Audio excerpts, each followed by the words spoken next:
Will there be a medical school that won't like it? Yes. There's nothing you can do about that, though.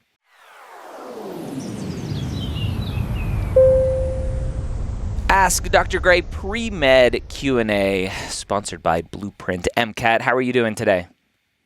I'm doing well, Dr. Gray. I'm so grateful to be here, and thank you for, the opportunity. Yeah, thanks for coming on. What can I help you with? Okay, so I watch a lot of your things, so it's not the first time you've gone a non-traditional. So I am non-traditional. Okay. I think where I'm at is I have done a lot of research. I've even called medical schools and postbac programs, and I get a lot of information that's contradictory, and it's very confusing. And so I was hoping, to kind of get clear answers.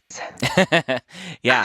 I will tell you right off the bat that is the most frustrating part of my job is that the answers are contradictory. And you just have to deal with that. And at the end of the day, it's because humans are running the show. Human beings in different admissions committees, at medical schools, at postbac programs, they all have different desires and different wishes and different things that they hold to a higher standard, different things that they're putting up on a pedestal, whether that's they want a higher GPA or higher MCAT score or whatever that is, which is why you get different answers. And so before I even answer whatever question you have to ask, the answer always is, it depends. And that's frustrating, but that's the answer. So what is your question? Okay. All right. So I have my undergrad in developmental psychology. I took no science courses. Well, I took biology 101, I think, for one of my prereqs. But anyways, my undergrad is a 2.59. Then I went on, and I'm not completed with my master's in marriage and family therapy, but I'm a year to be done. But I do have a 4.0. I'm an honor student, and I've done a lot of things with them. Anyways, my question is that I'm learning a lot that my graduate program, it means kind of nothing. Yep. Okay. Oh, okay. That's an easy answer. Yes, it means nothing, unfortunately, right? It's not a hard sciences. And so at the end of the day, medical schools are constantly asking themselves, are you academically capable of doing well in our program? Right? And they each have their own standard for what that looks like. But with a lower undergraduate GPA, what's your major in undergrad? Developmental psychology. Okay, so non-science for undergrad, non-science for master's, low non-science undergraduate GPA, really high non-science master's GPA. So you figured something out there. Maybe it's just you found your passion for what you were studying, and so it became easier. Or your master's program was just easier. You grew up, right? It's a very common story. The good thing is that hopefully you'll have a very high science GPA when all is said and done, because you haven't had the bulk of your science courses yet. And that's a very good thing. And that's a very easy story to see. And this is why I'm always, always, always harping on your final number doesn't tell a story at all about who you are. But seeing a very low undergraduate GPA with a very high postbac science GPA, assuming that's the route you go, will tell the story of you weren't grown up then, or you didn't have your passion back then. You figured out what you wanted in life, and you went and you conquered it, and you crushed your science courses. Your cumulative undergraduate GPA will never be great. And that's just something you're going to have to live with and be okay with, knowing that your science GPA can still be very, very, very good. And you're going to have to apply to a broad range of schools, and you're going to have to find a school that's going to parse those numbers apart. And remember, medical schools can see every single data point that you put in your application. And so they don't just look at generic, I'm a 3.2 student, whatever your final GPA may end up looking like, your undergraduate GPA. Let's just ignore the master's. You may be a 3.1, a 3.2 student when all is said and done. But that's not the only number they're looking at. They're going, okay, you have a 3.1 GPA. Well, what's your science GPA? Oh, your science GPA is a 3.7. Oh, what's your last 20 hours? What's your last 30 hours of credits? Oh, it's a 3.7, a 3.8, right? They can parse those numbers any which way they want. And you're just going to have to find the schools, which unfortunately is very hard because most schools don't really talk about their process in terms of how they're calculating GPAs and what they're looking at, what they're not looking at, etc. You're just going to have to hope and pray that the schools that you are interested in, that you are applying to, are going to be schools that are going to parse your GPA the way that it needs to be looked at. Got it. And is it true that DO schools are more likely to do that than MD schools? I wouldn't say that DO schools are more likely to do that. I would say that DO schools have historically been friendlier to lower GPAs because they are looking past just GPAs. They are not looking for the ego boost to say, hey, our median GPA for our students is a 3.8. They're not beating their chest going, ooh, look at how high we can get our stats. Right? And as we're recording this, one of my most recent Premed years podcast episodes was completely trashing, I hope, in the minds of everyone who listened, completely trashing the US News and World Report rankings, which completely, unfortunately, continues to perpetuate this problem of higher and higher stats.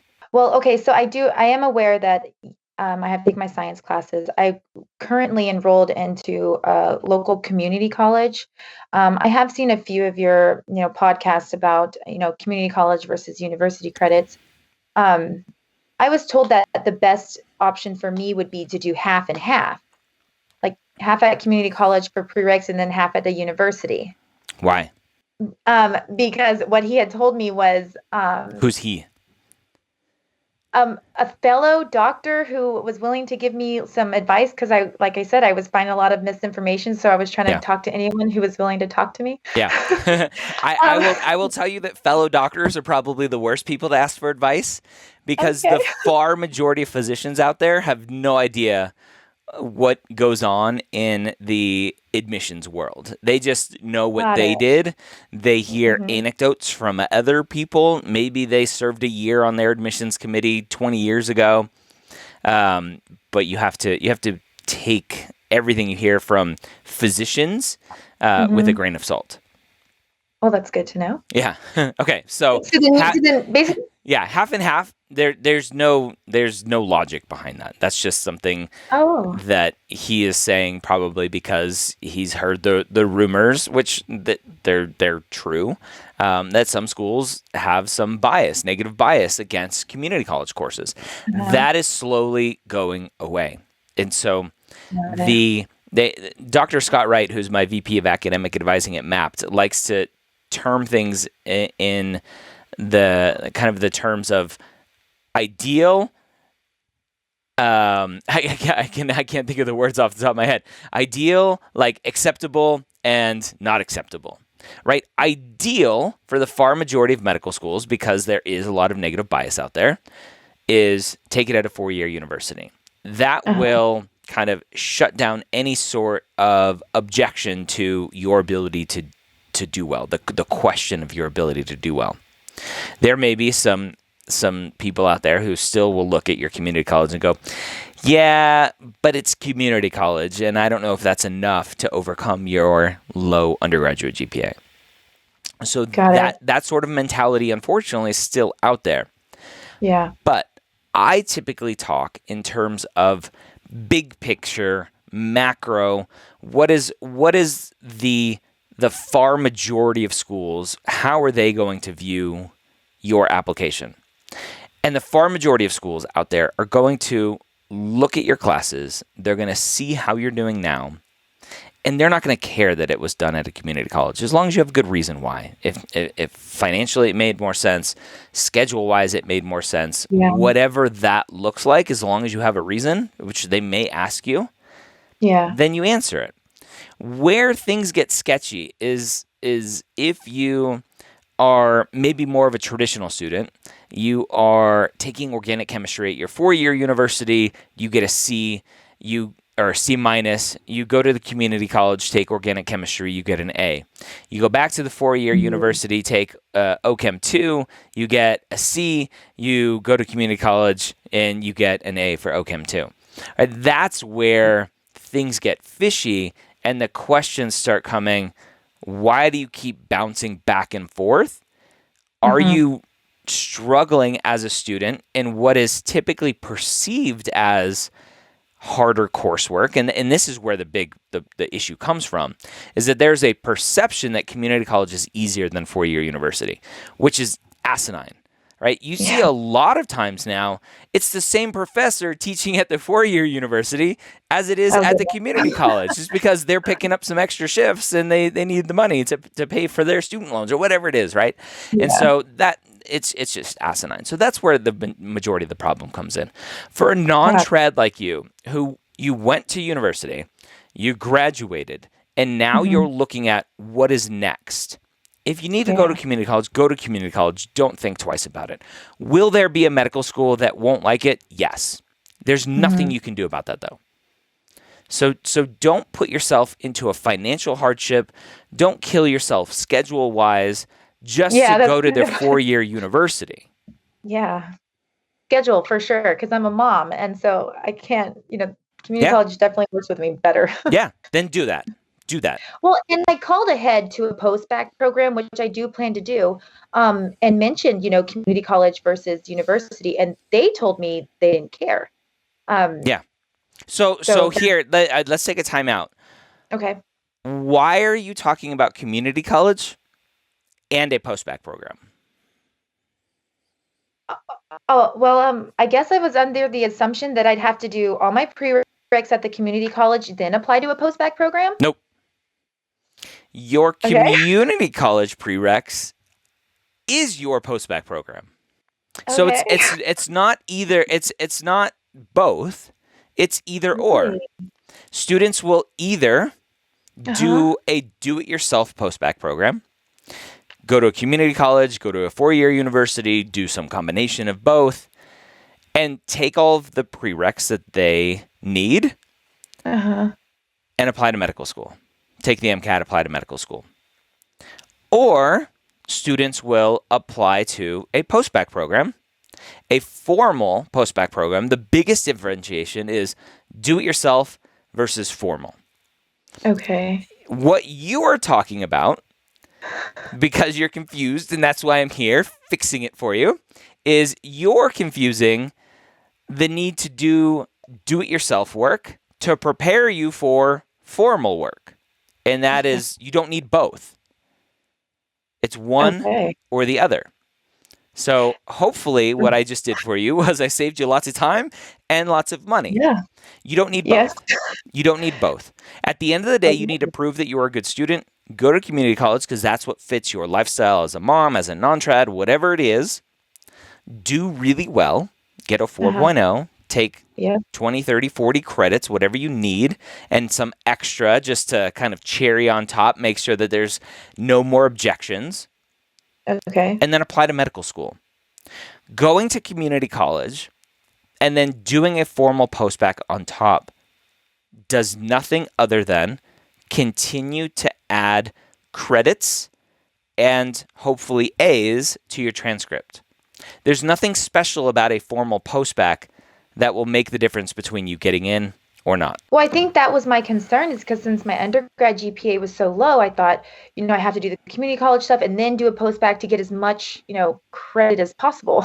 Yeah. Just take lots of classes at community college.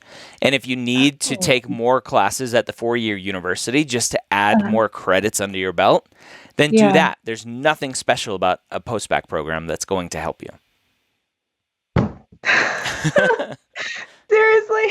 Seriously, yeah. Oh my goodness, you totally just changed my life. Good. Hopefully saved you some money. Yeah, I have been working really.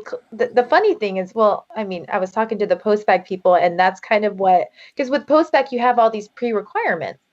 and it's all these undergrad sciences. So she never, implied to me Which that it. like just makes no sense to me, right? It's like Well, now it makes no sense to me. come to our postbac program where we are going to help you improve your GPA, but to come here, you have to prove that you have a good enough GPA. It's like that's the whole point of the program, is to like prove that I'm good enough because I struggled earlier.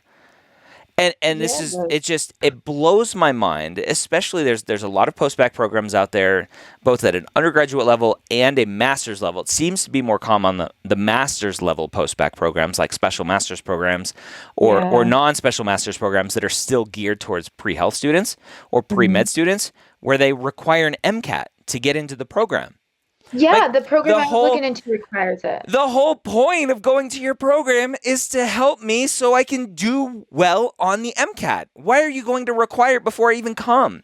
It makes zero sense, other than they're looking for naive people who are ignorant to the process, right? Yeah. Just by the strictest definition of ignorant. And I'm not calling you ignorant, but ignorant to the process. And they're taking advantage of those students, plain and simple. Unfortunately.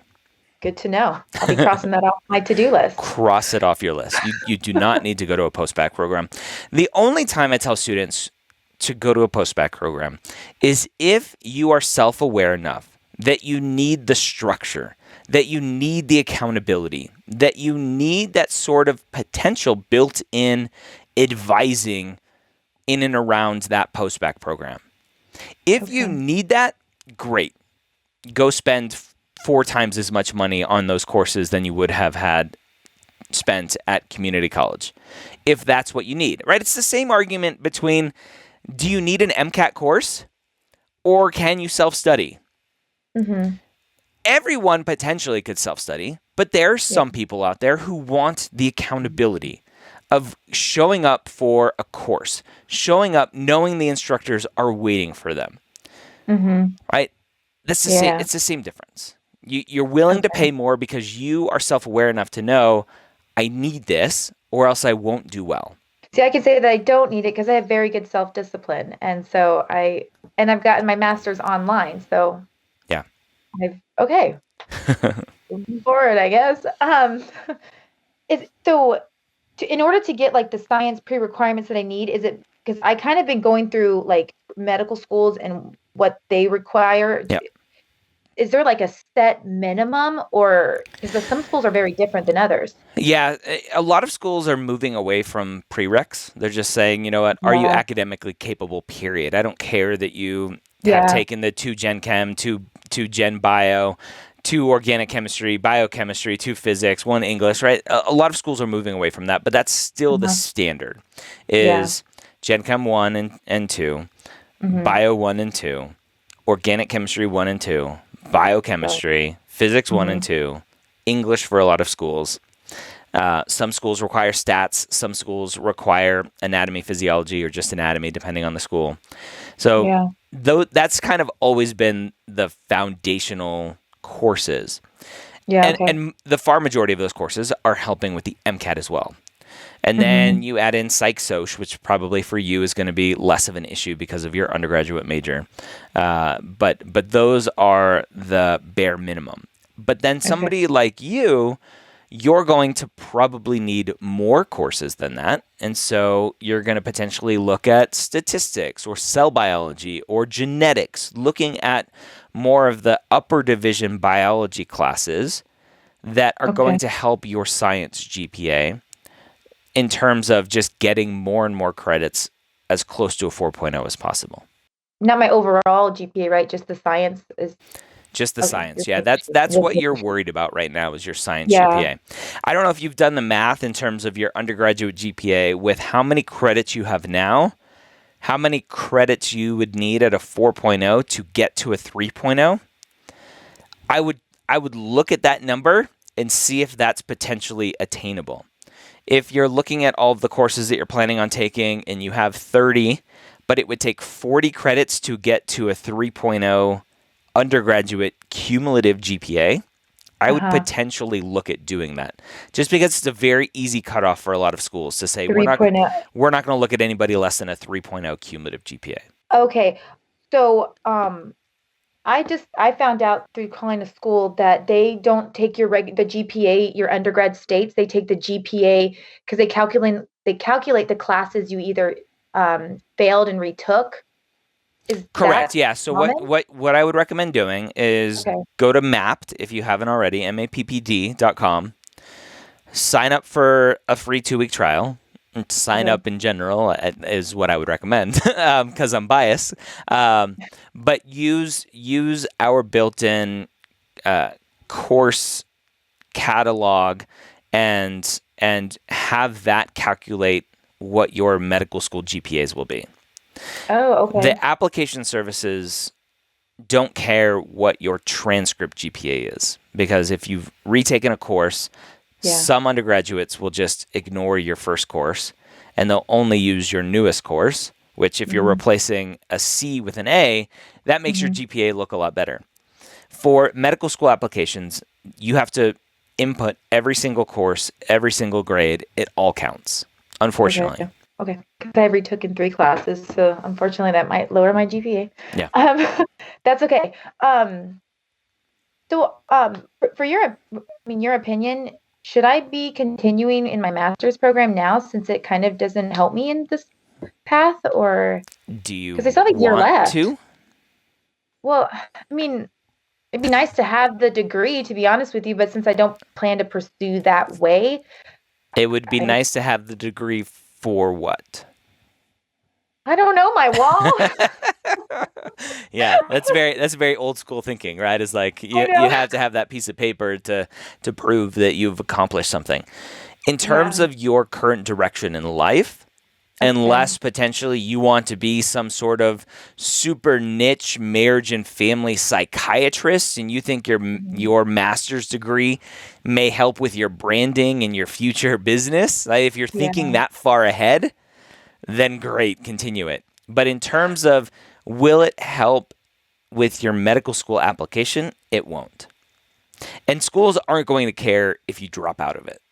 Okay, that was my concern. Yeah. Because the answer is I decided I didn't want to pursue that path anymore. And so I went full steam ahead with this pre-med path. That's very, very easy. Oh, okay. Okay. That's challenging. Like, okay. Gosh, I was trying to look at, okay, so speaking of my master's as well, I actually start my internship with a diagnostic center. Is that considered clinical if I finish pursuing the degree? Like, would I be able to put that as clinical? It depends on what you're doing. Clinical experience is interacting with patients. So if you're interacting with patients in some way, then as a therapist, but you're not like touching, or I don't have a fellow doctor next to me though. Yeah, that's okay. I would probably consider that clinical. I wouldn't make that the bulk of your clinical experience. I would still go out and get other more traditional clinical experience, but I think I would consider that clinical. Okay, just curious. Okay. Yep. Gosh, I had so many questions on here about like Postbac and stuff like that, and I seriously just crossed it all out. So I'm like, I don't even know what to. Good. All right. I don't know. I think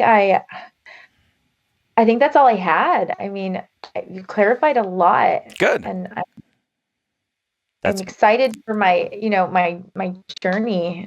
Yeah. Well, good luck on that journey. Hopefully we made it shorter for you, less intimidating, less financially impactful, and hopefully get you closer to your dream.